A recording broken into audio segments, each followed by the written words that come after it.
Today, the A-6 looks much the same as it did 30 years ago, but inside, it's a different airplane.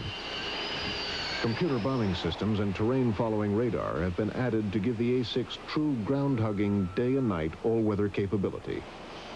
The A-6E's target recognition attack multi-sensor, or TRAM pod, lets the airplane drop laser-guided bombs with great precision. An important variant of the A-6 went into service in 1970.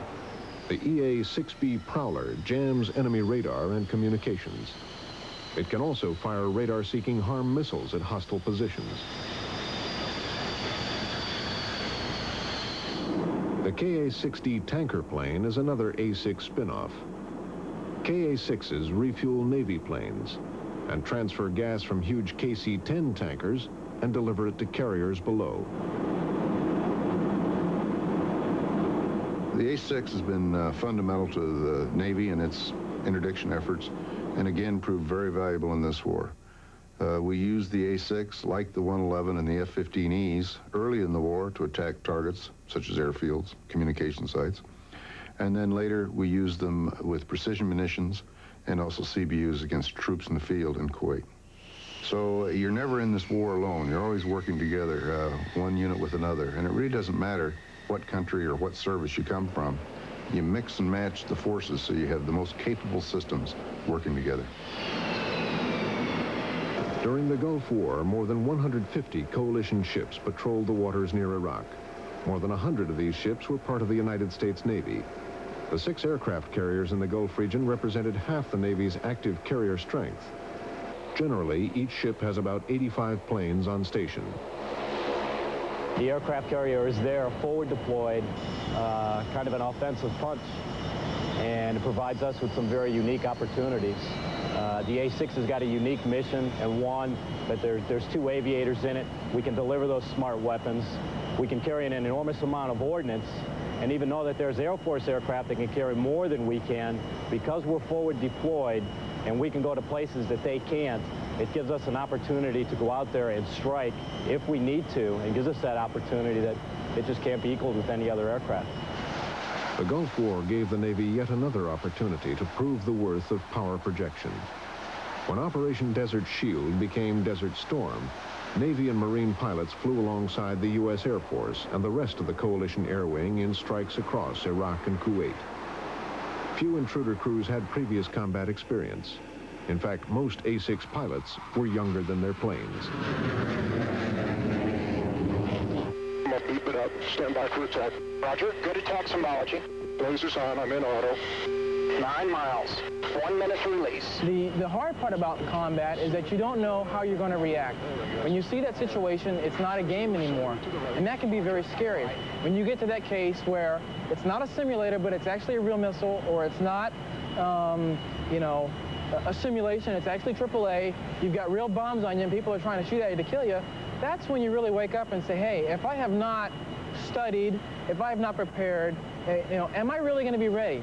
You don't know until you get to that situation. And I think if you ask them deep down, truthfully, hey, did you have doubts? I'm sure every single guy had doubts. If they said they didn't have doubts, they're lying to you. Stand by. Here they go. Good steering, man. Give me good steering. Easy. Here they go. I'm in designate. Damn it, designate. There it is. Easing the turn. Flashing. No impact point. You guys, steady. Everything's steady. It's gone. It's gone. Keep going. Pull it around left. We will return in a moment to Weekday Wings on the Discovery Channel. Aircraft carriers are floating cities where space is at a premium and all operations serve the needs of the flight deck. Deck activity is always frenzied, but never more so than during wartime, when pilots, sailors, and aircrew work exhausting shifts with little regard for the rise and fall of the sun. Carrier life is extremely regimented, and for good reason. Standing in the wrong place at the wrong time can be fatal. The noise on deck is deafening. Crewmen communicate with hand signals, intercoms, and headsets. Shirt colors quickly let you know who does what. Blue shirts keep planes from rolling off the flight deck. Red shirts handle bombs, rockets, and ammunition. Below the deck, they ready the weapons that pilots take into battle. An accident here can cripple a ship, so every action is checked and double-checked. In wartime, though, the pace can be exhausting.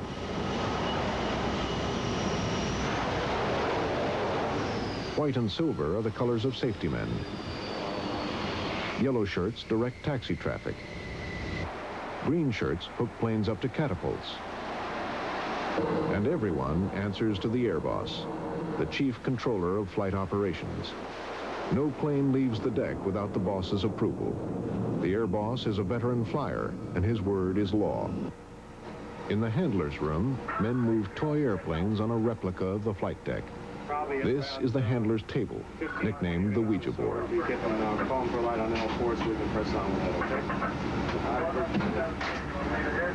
The Ouija board tells the traffic, fuel, ordnance, and safety men the status of every plane on the ship. When toy planes are moved on the board, real planes are moved on the deck. He's going to go on top because he's going to shoot later on. Once in the air, pilots are handed over to the Carrier Air Traffic Control Center, a dark chamber in the bowels of the ship. Non-stop electronic communication keeps crews in touch with their mother ships. Combat missions can be taxing, but Navy pilots seem to unanimously agree that landing a plane on a carrier deck in bad weather is far more frightening. I had one where we were manning up on the carrier. It was about 11:30 at night, very, very dark, raining cats and dogs, and there was a thunderstorm that for some reason was centered right on top of the ship, and somebody said on the radio, "Oh, it's not that bad, it's going to pass here in a second." And I'm looking around at these cats and dogs coming down to the flight deck thinking, what are we doing, you know? And I was scared. I mean, I was scared. And down to 2 miles in just pouring down rain, you can't see the ship, can't see the ship. At a mile, there it is, land. And, ooh, I tell you what, it's an eye-opener. It's an eye-opener. Typically, you'd come back from an overland mission, and your heart had been racing, you've got the adrenaline pumping, you get over the Gulf, and now it's an opportunity for you to relax. Well, especially if you're coming back there at night, well, you get about 50, 60 miles away from the ship, and that adrenaline starts pumping again. It's always difficult to get on board at night. Flying at high subsonic speeds 200 feet above the desert floor might also look difficult, but it's not, thanks to terrain-following navigation systems. But during the Gulf War, intruder pilots flew at much higher levels than they were accustomed to, often above 10,000 feet. This helped them survive flak and surface-to-air missile attacks.